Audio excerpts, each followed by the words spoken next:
Turn me up just a little bit. Yeah, it's that man space vibe. Step in the zone, microphone check. Russ and Les got the real intellect. Talk smooth like jazz on a late night set. With a convo deep and the topics connect. From the struggles to the wins, they address it with grace. Drop lines so cool, you can feel the bass. Two kings of the craft, and you know the rest. Kick back, pour a drink, welcome to the space. You go chillin' with Russ and Les.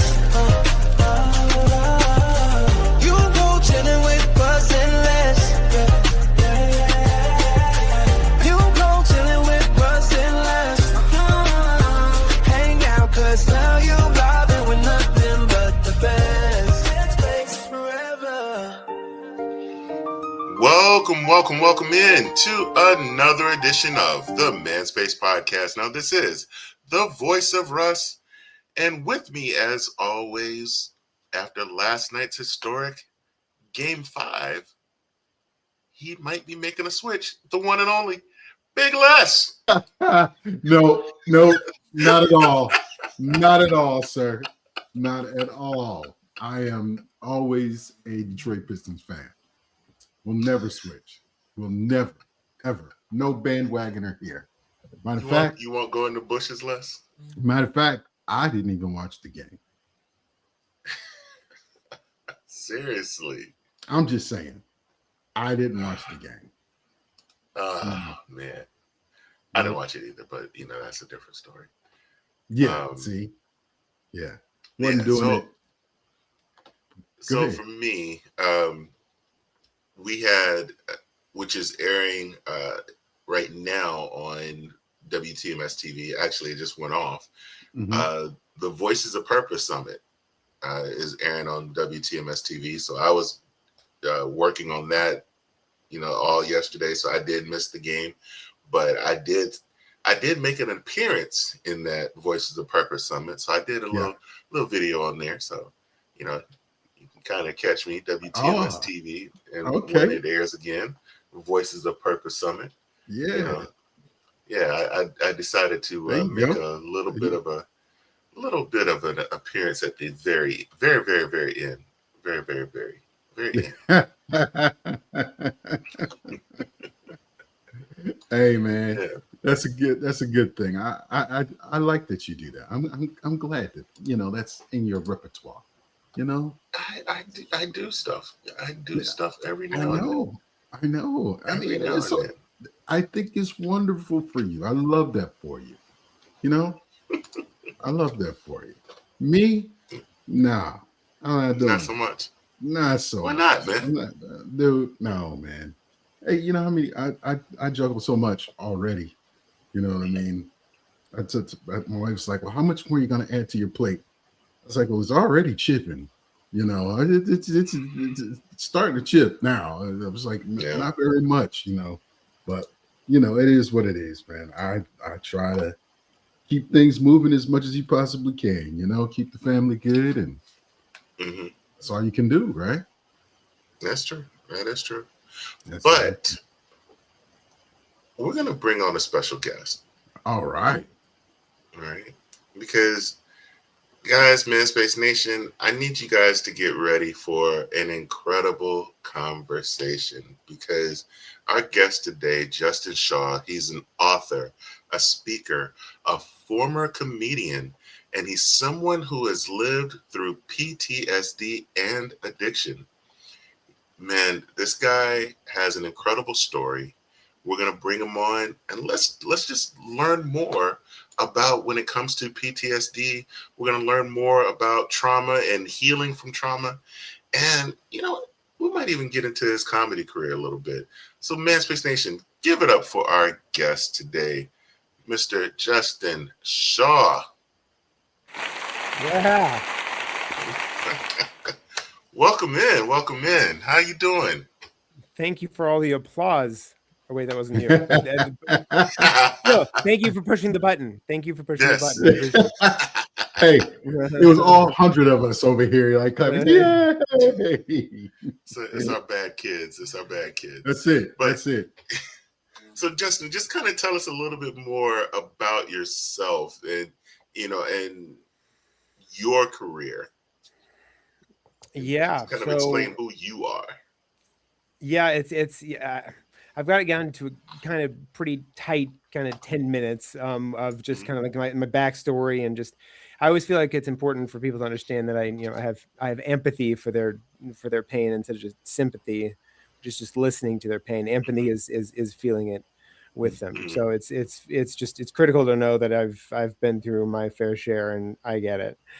I grew up in a very emotionally suppressive kind of household where it was just me and my mother.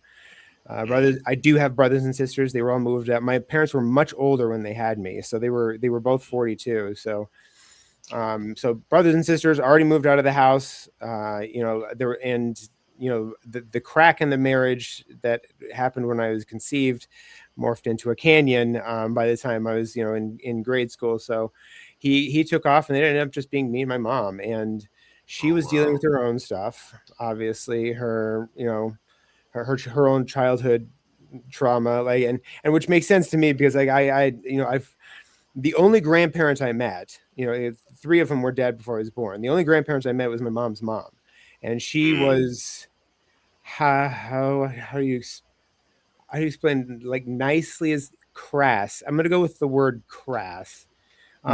She was kind of like, if you ever watch Always Sunny in Philadelphia, she reminds me of Mac's mom, who's just this cigarette smoking, like, hey, how you doing? Like, stay away from me, like, come visit me, kid. What are you doing? Like that kind of. She was not warm, one could say. So she's got so my mom had all that stuff to deal with, and the divorce and all this stuff, and so it was a really tough time for her, and she would lock herself into the room a lot, which kind of left me to kind of fend for we did stuff together, of course, but and she Right. did love me, but she doesn't understand she doesn't understand what healthy love is or looks like. So she's not really able to say the word. So for the longest time, like, I had a strange relationship because I never heard it growing up. So I never said it. So I didn't understand what it meant. And that my first girlfriend in high school, like, was the one who showed me how weird that is. And so I didn't have a clue. So all these things, if you're not telling a child that they're loved and they're safe and they're protected and they're validated, they look for the world for those things. Right. The world is always going to tell them they're unsafe, unvalidated, no one cares, and you're a loser. So I listened to the world for quite a while, and those, kind of feelings just started, it starts that spiritual bankruptcy. So the book is about curing spiritual bankruptcy, which is the core of every illness, whether it's PTSD, addiction, it can be anxiety, depression, chronic illnesses, cancer. I mean, you name it. Like the core of all that stuff is that spiritual bankruptcy. So I'll get back to that in a little bit. But for now, I moved on, and so that's the first time I started feeling that spiritual bankruptcy, and I started finding out things that took it away. Growing up in the 90s, it was nothing like it is today. We didn't have near the content that kids have these days, just millions of hours of content. So when we found something we really liked, we watched it over and over and over. Tapes, then little DVDs, and so tape the shows like Saturday Night Live. I used to tape The Simpsons. I used to tape Saturday Night Live so I could watch them over and over again. Jim Carrey was kind of at the top of his game. Everything he did was just hilarious, and I was always trying to impersonate him because he's such a cartoon character. So laughter was that first kind of pain ducker that there's there's a lot of pain duckers. We all have them. And so that and food would probably be the other one. I always liked coming home to my Twinkies and cherry Cokes, and my mother really didn't understand nutrition at all. So like, are you eating? Okay, well then you'll stay alive. Right. That's all she knew. So yes, I have to ask you a question. Go right ahead. Because we're silly like this sometimes. But you mentioned the Twinkies. Were you frying the Twinkies as well? Were you deep frying them, or were you just pulling them straight out the wrapper? Thankfully, I was too lazy to ever cook, and it's still kind of it's still that way. Like it really is. Like when I'm forced to cook, I am just forced to do it. I don't want to do it. So yeah, no, any extra work that wasn't happening. Wasn't happening. It's straight out the pack, right? Straight out the pack. Yep. Hey, but in the 90s, man, we didn't have time for that stuff, man. We wouldn't have thought about that. We wouldn't have thought about that. It was about throwing that joker in and getting back outside. Yeah. Yep. Back outside. Yep. Back outside. Let's go. Yep. Everything's about outside. Yeah. Did you end up having any type of relationship with your father, though? Yeah. So, at that time, no. At that time, he was just gone so much, and I was getting so pissed at him. Mm-hmm. And so I was, when I'd see him, there was a year there where I just kind of shunned him. I just didn't want to see or talk to him, and I was like, I need my time. So after that was up, then we started, hanging out more for lunch and everything. And he's a very difficult person. Like, again, he is the same way. Has never said the word love. And, I'm proud of you. These are not things. He's just a very internalized person. Mm. So, and my mother is the same way too. So being raised by two of those people is extremely difficult for a sensitive person. I am a sensitive person that needs all these things. So yeah, I have since let that go. And, the book has really brought us closer together than I've ever been in my entire life. I'm closer to my dad now, which is a real blessing. And that's very cool. But yeah, no, at the time we were not close. No. Wow. That's crazy. Now listen, Justin, Russ was letting me know, he said, you're a former comedian? Share with us the experience of like what that was like, Yeah, I always like to say my comedy career is really easy to sum up because there wasn't a lot of it. So it really was, there was, I moved to Los Angeles right after college. I squeaked by at Arizona State University.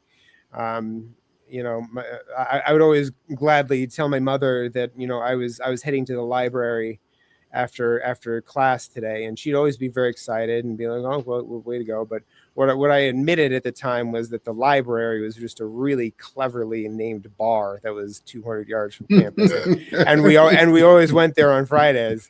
So we always went to the library, had to go to the library on Fridays. So, it was very mediocre grades, really wasn't pushing myself. Partying was the number one thing. Somehow got through that. So, because it was just a goal of mine. It was just something I kept in the vision, and just, I didn't work very hard at it, but it was a goal, and it was there, and I achieved it. So now after that, we're now on to, let's try to see if I can make a career out of comedy, because I love it. It's fun, and I like making people laugh. And so I moved to Los Angeles, which was the darkest period of my entire life, without question.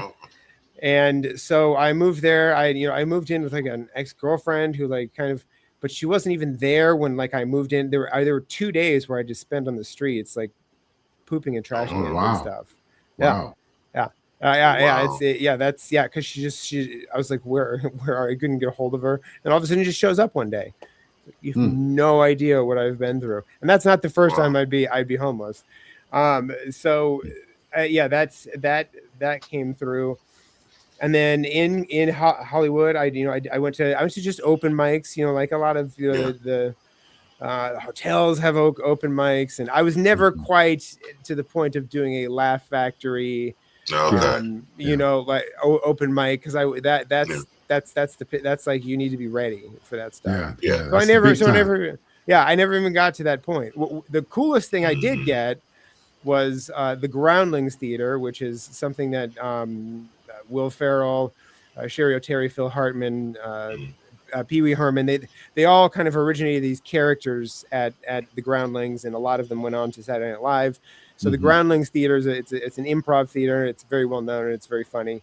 And so I did get accepted into the Groundlings Theater, but I wouldn't say that that's anything too major to talk about either, because all that really meant was that they were going to allow me to start paying them for classes. Yeah.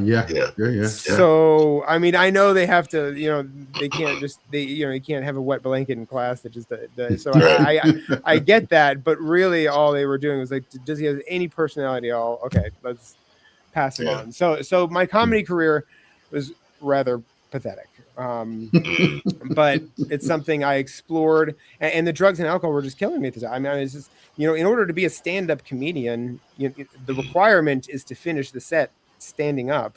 And a lot of those times it'd be just so messed up that like I'd have to sit on the bench and just kind of sit down for a minute, and it was tough. And so after all that, I realized that I cannot be who I want to be on drugs, and that's when the first rehab came in. Okay. Wow. It's a lot. That's a lot to unpack. We've barely started. I know, right? But you mentioned like Jerry Seinfeld and things like that. Was he like your number one idol when it came to comedy, or was there someone else that you really looked into? Dave Chappelle. Dave Chappelle is my favorite comedian. Dave Chappelle is by far my favorite comedian. But I really enjoyed what I liked about Seinfeld and another guy, Brian Regan, is that they observe the world in a different way. And then, and they also don't do any they curse a little bit here and there, but they don't do any gross out humor. Right. So these are sections of comedy that are very funny, but they're leaving them out on purpose. So it's showing how much funnier they actually are. Brian, and so Seinfeld and Brian Regan, those are two I have a lot of respect for, but Chappelle was always my favorite. So that's he even gets a mention out in the book because he was in a dream I had in rehab. Okay. I don't want to ask. Yeah. You want to know the dream? No, I think we're gonna pass on that one. It's in the book, so you can find it. But there's a lot of comedians today with today's technology that are making like a great comeback, and it's actually boosting them out there into TV and acting by just doing stuff on TikTok and Instagram and Facebook and stuff like that. There's a list of them that I saw in commercials recently that are just doing cameos in commercials. I'm like, hey, that's that comedian I've been watching on Instagram. Or hey, as a couple of them I saw on TV recently. I'm like, oh man, these guys are do you ever think about trying to use these tools to kind of revitalize that career? Yes, every day. And what terrifies me is just the whole learning of social media again, because what happened in 2020 is I was going through a lot of stuff at that time period. And there's a 4-year period where I just was like gut punched, it seemed like monthly with traumas. And so during that time period, I don't really want to, interact with people. How are you doing? I either have to lie or I have to trauma dump. It's one of those two answers, and I don't want to do either one.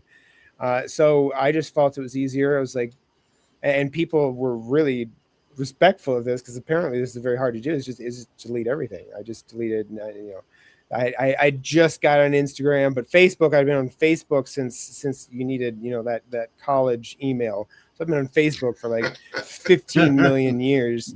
Yeah. And so getting rid of Facebook was like, oh my gosh.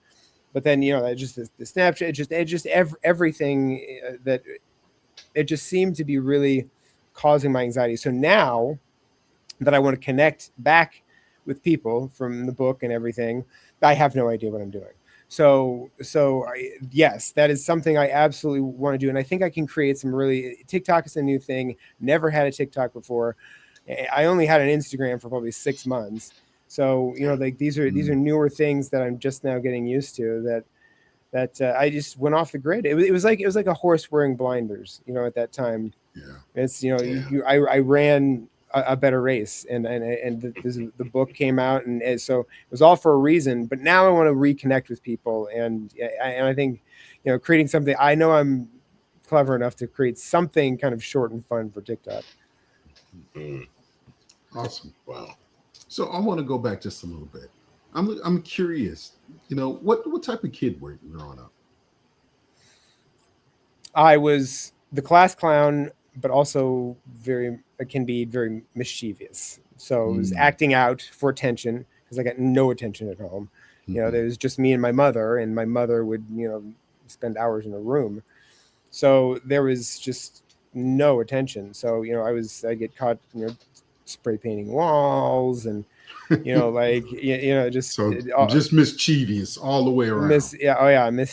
Definitely mischievous, definitely the class clown, and being even mischievous at the class clown, because I used to like kind of sit in front and let the mathematics teacher, you know, get up there and start, you know, doing her thing, and then I'd grab her like half-eaten lunch and like put it in my bag, and like, so the whole class saw this, and they'd start laughing, and then she'd turn around and wonder what was so funny about long division, you know, like, so so there was always a mischievous aspect to it, you know. It's being in the principal's office. I all my inner beliefs of the, you know, the authority figures and stuff like that all started with that, because it felt like I'm always in the principal's office, and it's just this constant thing. So I was a very funny, mischievous person, but there was never violence. It was just mischievous. Like I didn't see violence growing up. I didn't see hardly anything, you know, because it was just a different atmosphere. So violence is not something that I struggled with as much. Of course, I get angry. There's just things that happen, but you know, for a lot of people that have seen that growing up, it becomes them, and I'm glad it wasn't me. Yeah.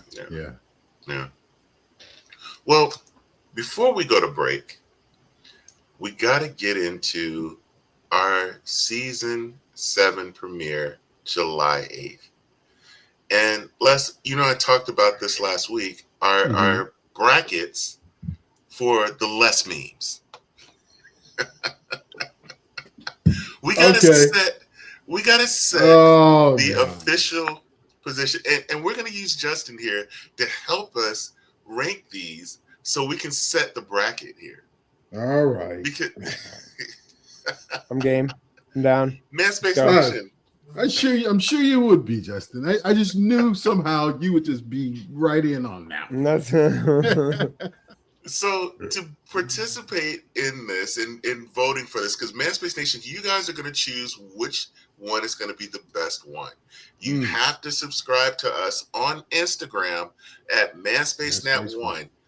It's going to be in our stories, starting with the first round of the tournament on Thursday, June 25th. We'll get the first half of round 1 on June 25th. Round 1 will conclude on the 26th.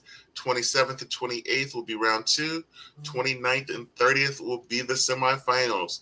And then the finals will be held July 1st. And we will unveil the winner on the season premiere, which will air July 8th. So right now, we're going to go ahead and set the brackets for the Les memes. Now, I'm just going to go ahead and give you my favorite one right now. I knew it. Go ahead. Which one do you think it is, Les? I don't know, but people seem to like the He-Man. People do like the He-Man one. Have the power. See? That was my cartoon, man. Yeah, I know all about that. Oh, He-Man was great. Are you going to watch the movie, Justin? Oh, of course. I might not see it in the theater because I'm kind of lazy, but I will definitely be watching it. Well, I love the honesty. This honesty is great. Well, and summer movies in Arizona, like, you're kidding me. You're gonna expect me to go 120-degree heat and see He-Man. Like, oh, that's a great picture. See that? See? He-Man was not my number one choice, but that's a strong one. That's a strong one. That was my number 2. There we go. That was my number 2, but this was Let me my see number the one. Less as Michael Jackson. I like it. I don't. It's just bad. Period. Is it? Well, I mean, yeah, it's that was my number that's one. the album name. Yes. So, Manspace Nation, the brackets have been set. The voting starts June 25th. It will be on our Instagram story. So make sure you subscribe to us at ManSpaceNat1, ManSpaceNat, the number 1 on Instagram. So that way you can vote starting June 25th. And make sure that you come back every day and check the stories so you can continue to vote through the rest of the tournament.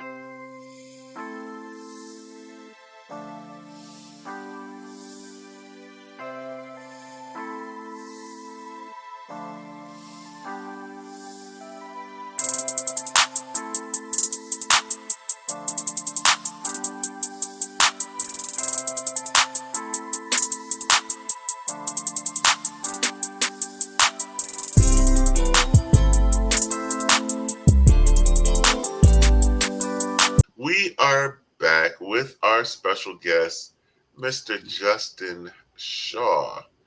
Now, Justin, when did you first realizing that you yourself wasn't just experiencing stress and that there was something deeper going on? When I quit drugs and alcohol, because you can kind of go into a place or it's like, and you're you're hungover, or you're withdrawing from I've done everything in the book, withdrawing from opiates or benzodiazepines or whatever the case may be that I would be, but then once I got clean, I did feel better for sure, but the stuff I was drinking about was still there. So that's really where it kind of came in, and I knew I had to do some things and change and work a different route and figure things out. But that's what it was. Wow. Uh-oh, my bad. Okay. So many people think PSD, only affects veterans, right? Because Russ and myself, PTSD. What you think I said? No, don't tell me what you thought you heard. We'll go with PTSD. It was PTC. It was PTD. But many people think PTSD is only for veterans. And being that Russ and I both are veterans, I got a little PTSD dealing with him now with this little ranking thing. But that's another thing.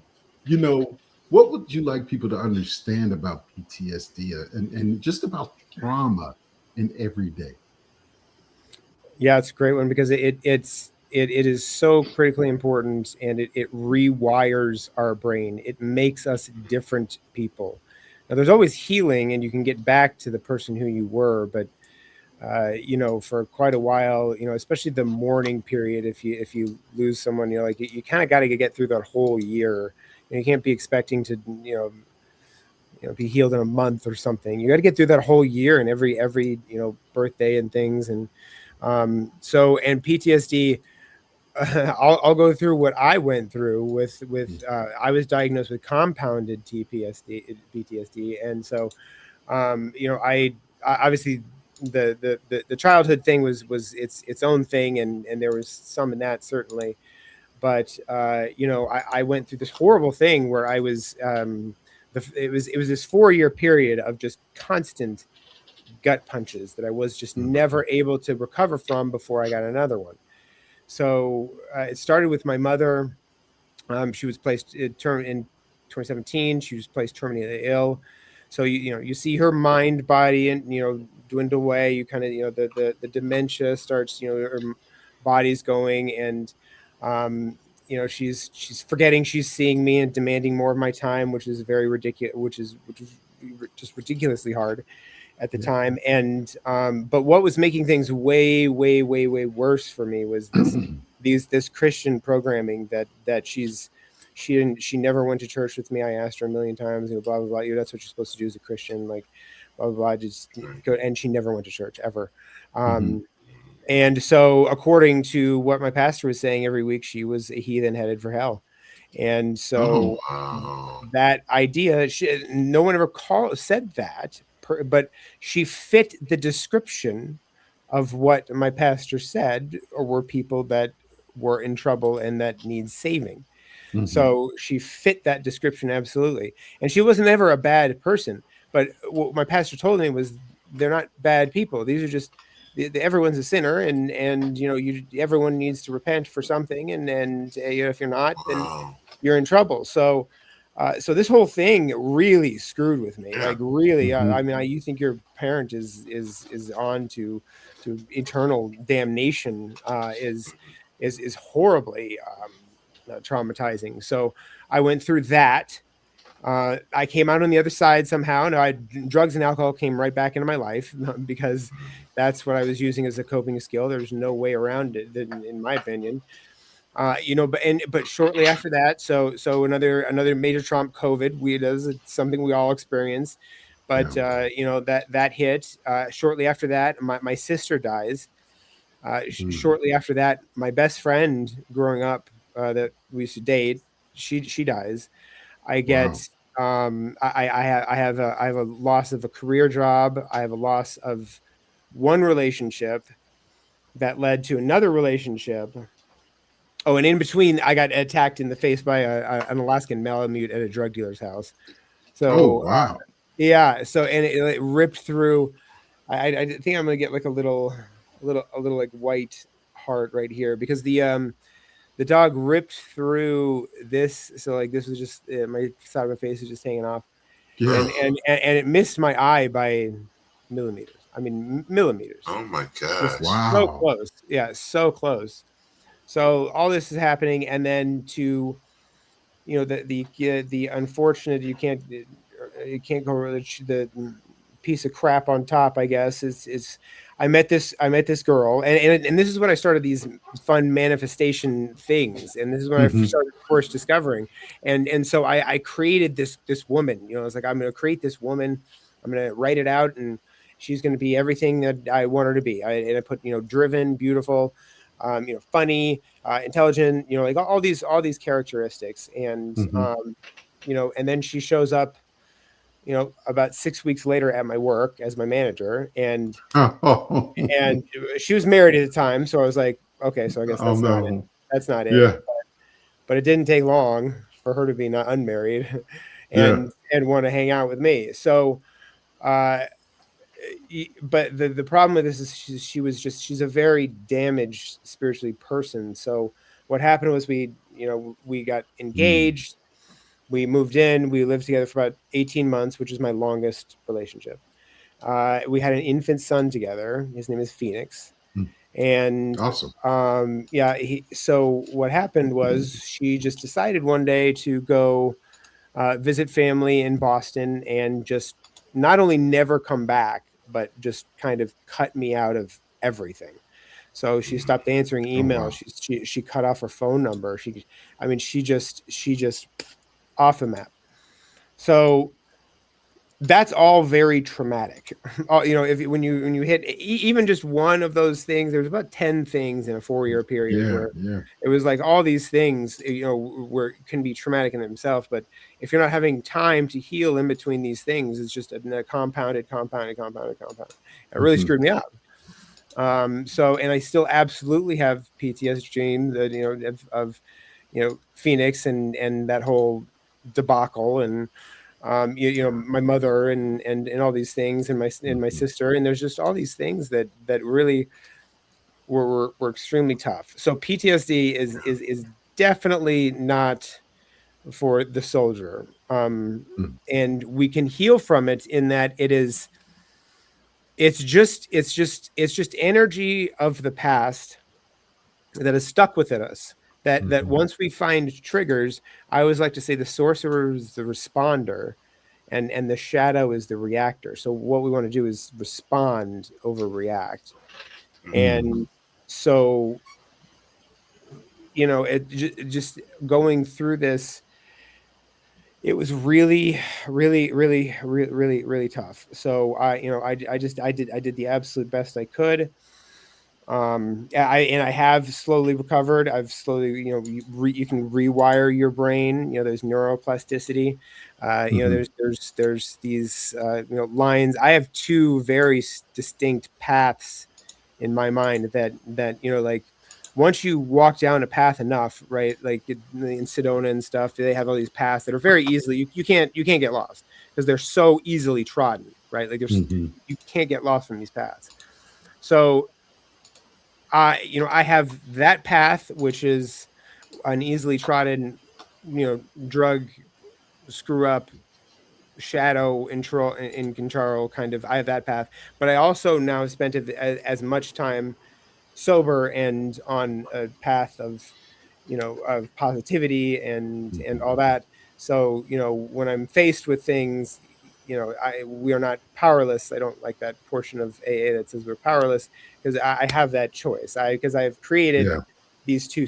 There's usually a three. Like if I was drinking a couple years ago and there's this 3-day hump, but I know I've got this path because I know what to do. I meditate, yoga, blah, blah, blah. So but that's really what I do to to best combat my PTSD is routine.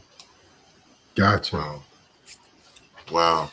So first of all, like I say, I commend you for going through the process and getting help. Yeah. You just unpacked a lot of stuff that's there, man. And why do you feel that so many men struggle when it comes to trying to get help? Oh, that's the easy one. That's my favorite one to talk about. Because they are not embracing their feminine side, and that is the side that changed my life. Embracing that side completely changed my life, and saying that that we are parts of both sexes, and to have a good balance between the two is really incredible. And so my whole thing to like talk to like young guys and get out to like embrace your femininity, like cry sometimes, like go to therapy, like talk about your emotions. Like these are things, you're human. It's not like men don't experience emotion. That's the dumbest thing I've ever heard of in my life. It's just that's really the biggest thing is if guys can start embracing the femininity aspect of it and just letting go. I cry all the time now. Most of my tears are gratitude tears, but they still feel great. Like because I didn't cry for a long time, like a long time, like adolescent years, and like I never saw people do it. I never saw dad do it, and I saw mom do it, and if they did do it, they do it in the back corners, and so it was just like I didn't understand. You just didn't see it; it wasn't there. To view. Yeah. Men cry; they just cry in the shower.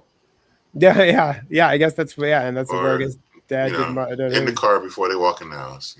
That's true. Yep. So it's a lot of that in the world. Yeah. So Justin, tell me something. What are you most grateful for now that you come through all of these struggles with the PTSD and the grown up, through your trials and tribulations in life? What are you most grateful for?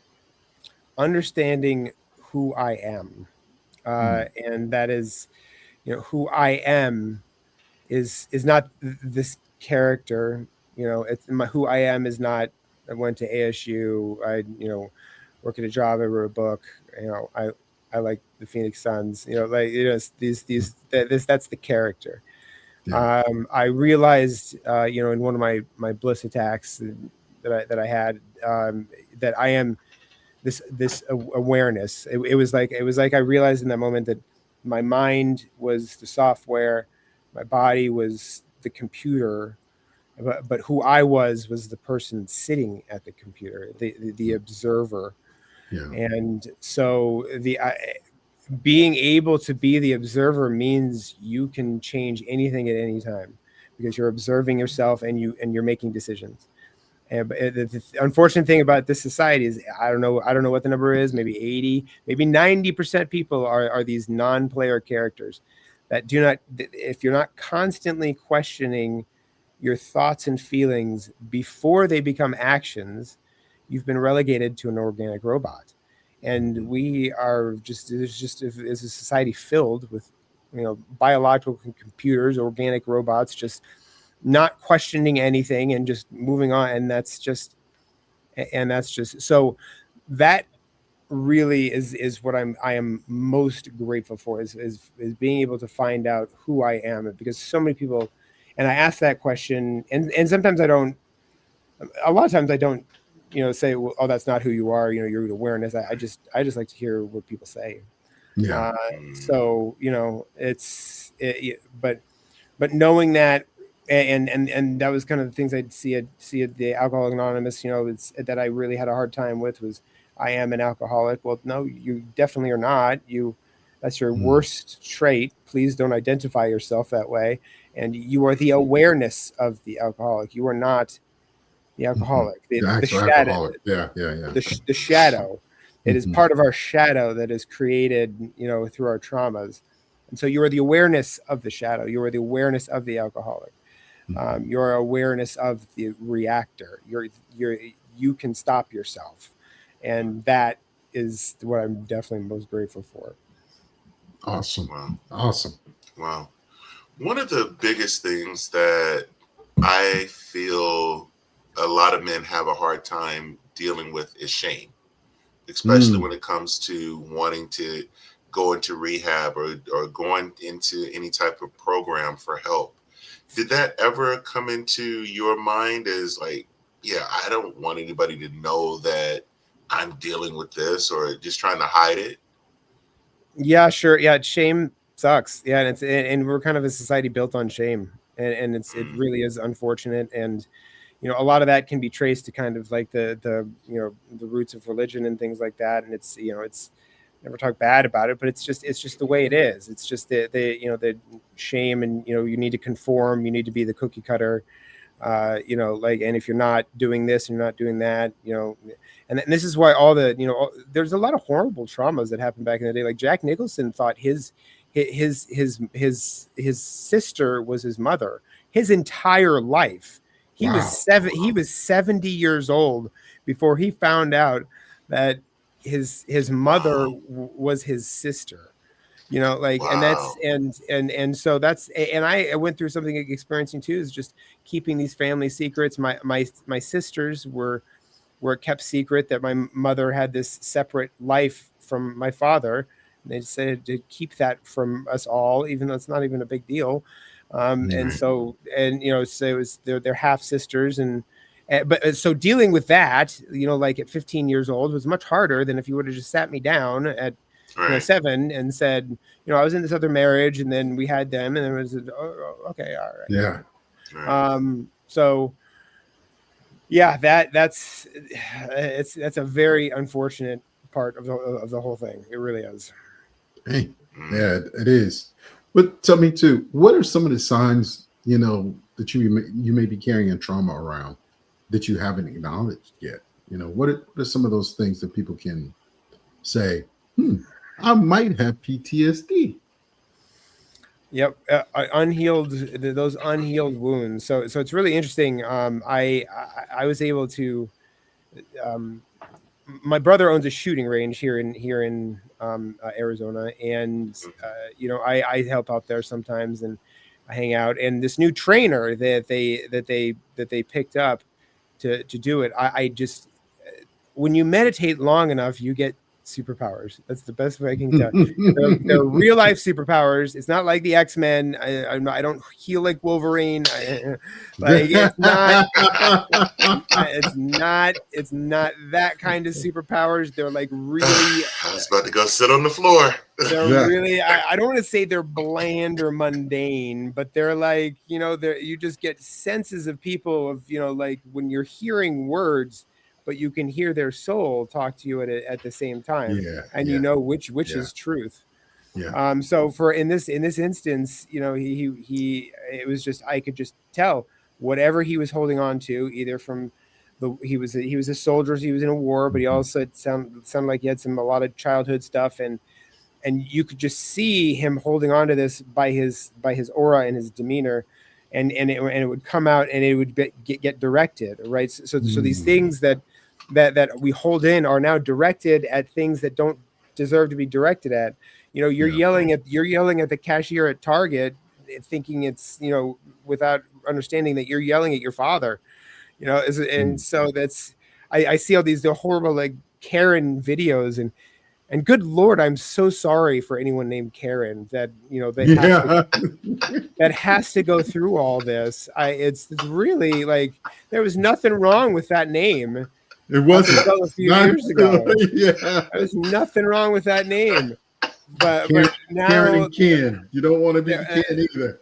They're all it's poor Karen. But you're seeing these people at the worst times of they're reacting, and it's not who they are, it's that shadow portion of it that's reacting, and so that's a great way to see if you have unhealed wounds. You go back in meditation, you can mine the subconscious, and ask questions through your heart.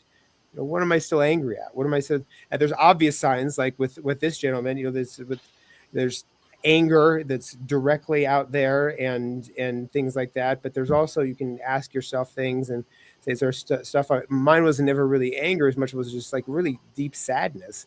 So it would just be kind of, you know, what is it? And then just kind of working on it, and working. The talk therapy is certainly an amazing thing. You know, my therapist doesn't do anything hardly for me anymore, but the fact is I'm just talking, you know, things through, you know, so and that's really what it's for. So there's a lot of healing out there. This book obviously is it's how to heal the emotional / spiritual bone, right? Like so I'd love to give this example. It's like if you fall off a ladder, let's say, and there's a bone, you know, sticking out of your arm, you know, this is not a good time for acupuncture.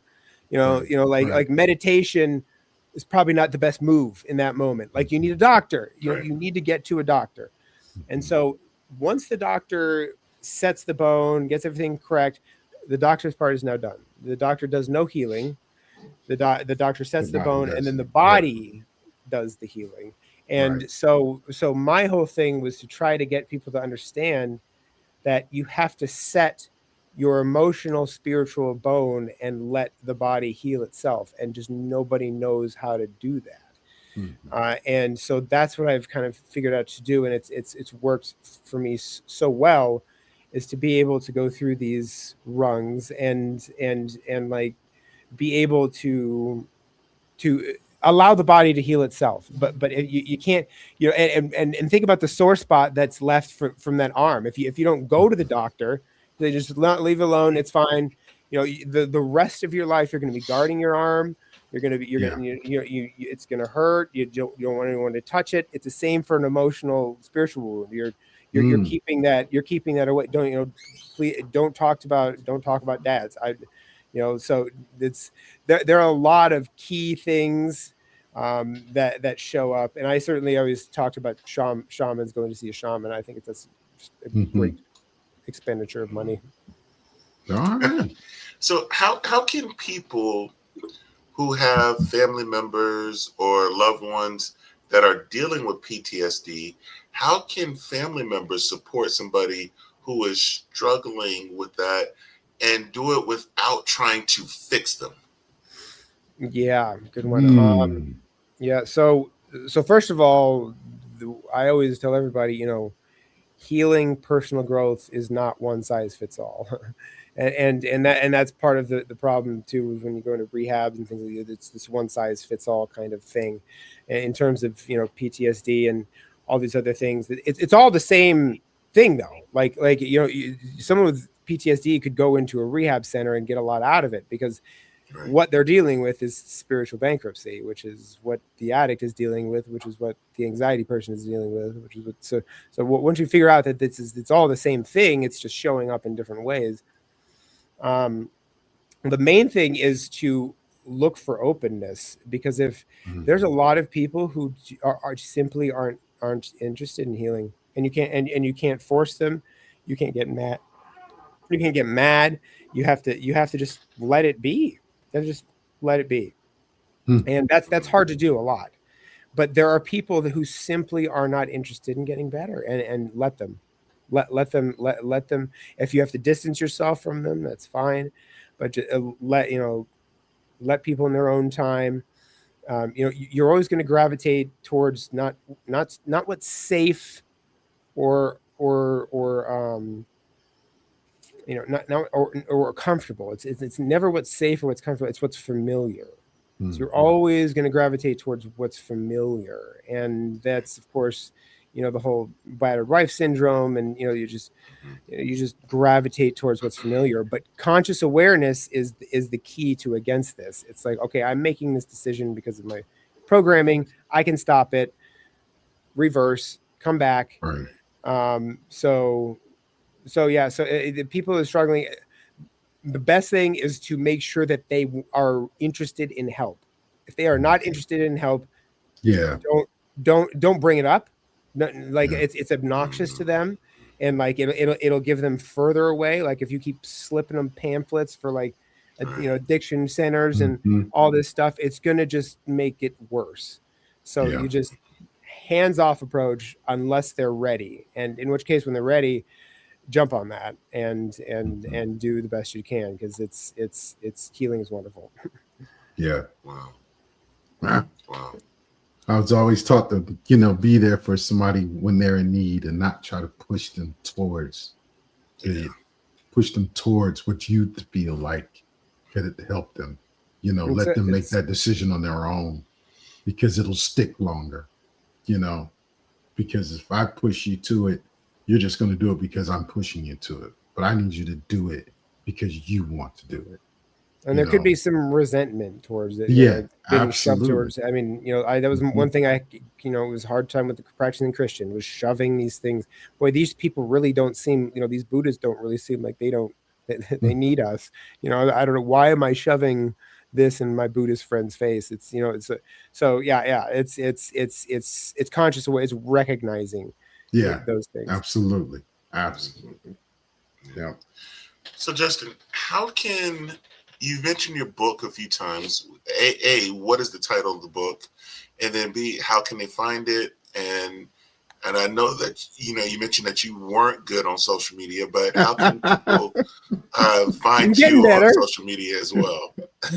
Come on, spit them out, baby. Spit them out. I'm getting better. So yeah, the book is on Amazon. It's also on Audible. So for people that don't like to read, I read my own book and I do voices in it and I tell jokes, and it's really funny. The book itself is constructed in a way that Generation TikTok could read it if they wanted to, because it's laugh, think, feel. I made sure everything in the book, you were doing one of those three things throughout the entire thing. And so I got the idea from, you know, Sorcery 101. It's spelled with a U, because it's not, you know, I can't teach you how to, you know, levitate a remote into your hand or turn your roommate into a frog, or, you know, I don't have any useful tricks. I don't have any cauldrons or rat tails in my closet. It's not that kind of sorcery. So this is with a U. So source energy is what it can be tapped into at all times. It's explaining source energy is a bit like explaining water to a fish. You know, it's kind of like this the substance that around you is surrounding you. You wouldn't be here because of it. You're living because of it. Everything's because it's, and not too many fish would bother understanding. And so once you see the water, you want to get out there and spread it. So that's what I've been doing. So the other thing is, let's say the Awaken the Sorcerer is the website, and so you can either get Amazon or Audible, or Awaken the Sorcerer with a U. And then social media, I was off for quite a long time, but I'm back on. And something that's really, I love to talk about this, because something that's really fascinated me about being back on Instagram is my algorithm, and I made it realize that we have algorithms. Like if we are leaning towards the positive, we're going to keep continuing to see positive. Yes. The perspective our brains are those algorithms. Because my Instagram before was kind of like cold, dark, like conspiracy theories and I don't know, hot chicks and it just a lot of consumerism and buy this and and that's what it was before. But when I got back on 5 years later, I love my Instagram algorithm feed, because it's like fun pet tricks. There's like comedians, there's like deep stuff. It's all kind of mixed together, some movie quotes and like I could just watch it for and it fills me with joy, whereas before it was the doom scrolling thing. So my thing is Sorcerer _13, so with a U, Sorcerer _13.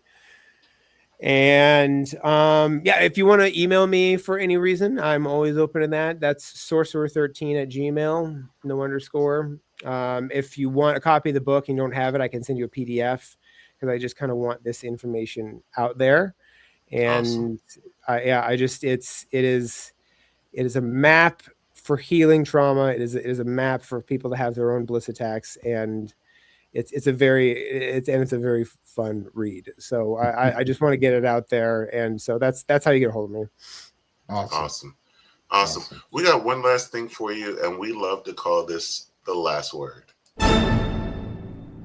And now, the last word. Jesus, you have a graphic for it? I had a graphic for it, yes. Awesome. Luckily, it's not me kicking a football down the field. So when people finish listening to this conversation, what's the one message that you hope stays with them long after this episode ends? I would. There's one thing that really always kind of pops out to me as just, if you can remember nothing else. I mean, first of all, there's a couple little things. Just life happens through you, not to you. That is an important concept to understand. That you are in charge of all times. That you are in charge of your life. It is not happening randomly to you. You just have to figure out how to do it, and I can help you with that. The other main thing I love to leave people with is there's always this like kind of this thing of live life like it's your last day. We've been hearing that like our whole lives, right? Like live life like it's your last day. Well, I mean, honestly, for someone like me, my last day is going to be like, I'm not going to do yoga and meditation. I'm not going to read my books. I'm not going to do that. I'll probably end up in a bar. And then who knows? I don't know. I may rob a pharmacy later. Who knows? I don't know. No. Because hey, the shadows just run wild. Last day, it's the last day on Earth. There's no consequences at this point. It's your last day. The shadow has taken over. So I like to think of live life like it's your first day. So now you've got kind of that you're building towards something for the future. And what's great is that childlike curiosity of being your first day. If you were just, I love the simulation theory. We didn't get into that, but you just popped into the simulate this game of ours, this wonderful world, and you're just popped in and imagine that on your first day, you know, like, wow, that you know, you'd look around and like, wow, look at that. There's a lot of beautiful things to this. There's all this, your perspective would change. You know, start questioning people. Questioning people is a big deal. You'll start to understand why people are mean. You know, if you start questioning and being like, what's going on in your life, you are obviously having a really bad day and you don't need to take it out on me. Thank you. Yeah, Russ. So you know, that's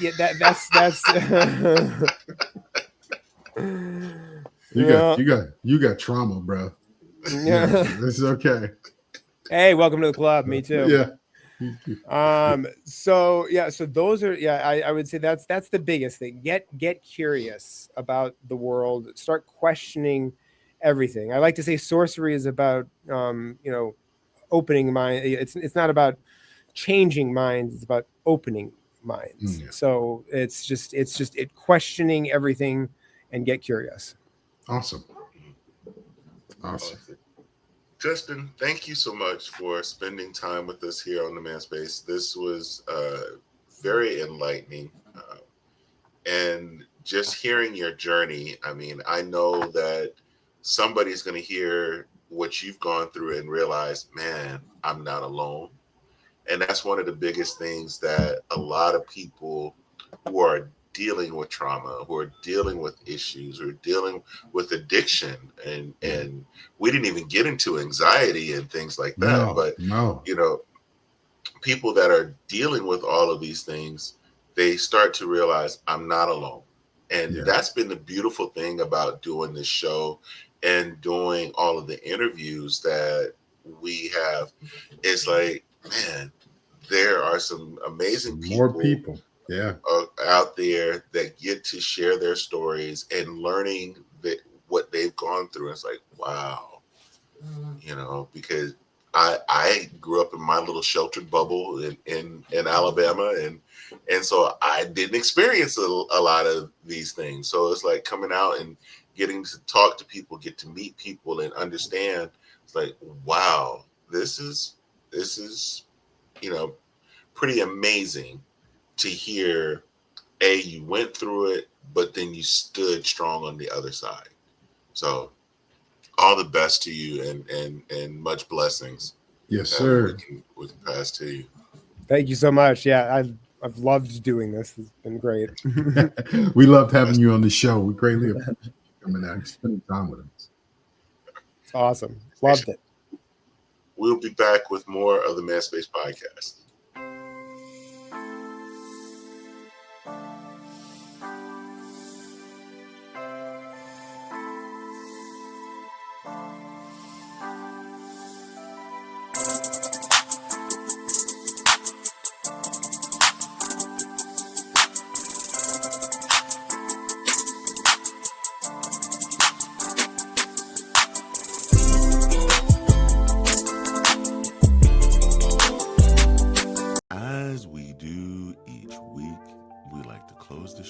Just a little bit of inspiration. Trauma. It has a way of making us believe that our worst moments define us. It tells us that because something painful happened, we can never move forward. But that's not true. What happened to you is part of your story, but it's not the whole story. Every day, people have been hurt, disappointed, and broken in ways others may never understand. Make a choice. They get up. They keep going. They take one more step. And that quiet decision is an incredible act of courage. Healing doesn't always look dramatic. Sometimes it looks like choosing hope when it's easier to give up. Sometimes it looks like we're asking for help. And sometimes it simply means believing that tomorrow can be better than today. Remember this, your scars are not proof of weakness. They're proof that you survived. The pain you may have experienced changed you, but it does not get to define you. Your past may explain where you have been, but it does not determine where you're going. So keep moving forward.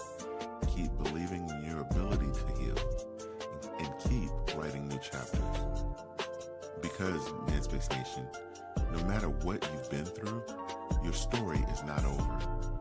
Your best days are still ahead. Never forget, you're stronger than what happened to you. Until next time. Man, that's so beautiful. You are stronger than what happened to you because you're still here. Yeah, absolutely. Your scars don't define you.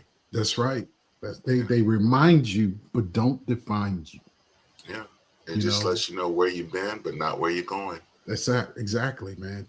And I think if more people would think about things like that instead of passing these things on to others, or blaming others for things that they had no clue, understand who you are and where you are in your life, and I haven't, but I'm going to go sit and talk to somebody. I'm pretty sure I got some PTSD, it's not for us Gen Xers, it's not a common thing that we're going to sit down and tell somebody, oh, yeah, well, but, we need to work on ourselves. Sometimes having another outlet helps as well. That's true. That is true. A good hobby does help. Yeah, man. It gives you something to focus your energy on. Yeah, absolutely, man. Staying busy, working, doing things, being constructive, putting time in, you know what I mean? Seeing other people, talking to people.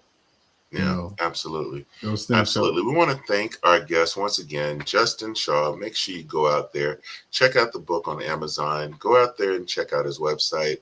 Follow him on social media as well. And Manspace Nation, you know what happens on Monday nights, WTMS TV, 8 p.m. Eastern Time. You can catch the latest episode 2 days early before it airs to the rest of the world on Wednesdays.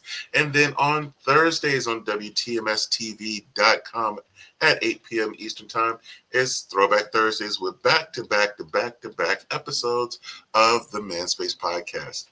Then, remember, June 25th, it starts the Less Mean Tournament.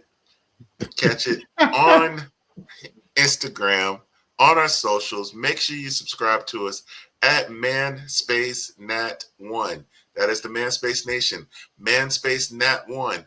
That's on it. Instagram. Subscribe to us. Catch them in the stories. Make sure you vote. Come back every day to vote on on the less memes. That's right. And I'm gonna drag you if you don't agree with me. I'm dragging you. How about that? I'm gonna be on. I'm gonna be on that. July 8th is the season premiere, season 7 of the Manspace Podcast. Wow, now, 7, bro.